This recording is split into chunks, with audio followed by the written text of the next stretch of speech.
যখন মানুষ মানুষের সাথে দ্বন্দ্ব, ঠিক সেই সময় আল আমিন ফারাজি মানুষ মানুষের জন্য তিনি পাশে দাঁড়িয়েছেন, মানুষের পাশে, গরিব এতিম অসহায় মানুষের পাশে, দুস্থ মানুষের পাশে দাঁড়িয়েছেন।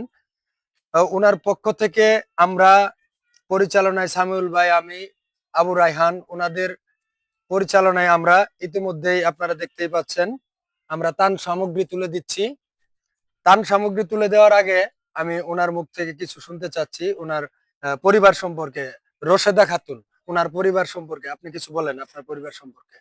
পরিবার সময়তে আমরা দুজন মেয়ে, আমরা 4 জন হইয়া, তারপর স্বামী অসহায়, আমরা চলতে ফিরতে পারি না, কম চলা পারি। জি, আচ্ছা, আপনি এই এই ত্রাণগুলা যে আপনি পাচ্ছেন, আসলে আপনার মনটা কিরকম লাগছে? আপনি আল আমিন ফারাজের জন্য কি বলবেন? আমাদেরকে দোয়া করতে চাই, বলে যারা তো বিদ্যালয়ে জীবনের জি, ধন্যবাদ। উনি বলেছেন যে আল্লাহ আমিন ফারাজিকে নেক হায়াত দারাজ করুক, আল্লাহ যেন ওনাকে আরো তৌফিক দান করে, যাতে আমাদের গরিব এতিম অসহায় মানুষের পাশে দাঁড়াতে পারে।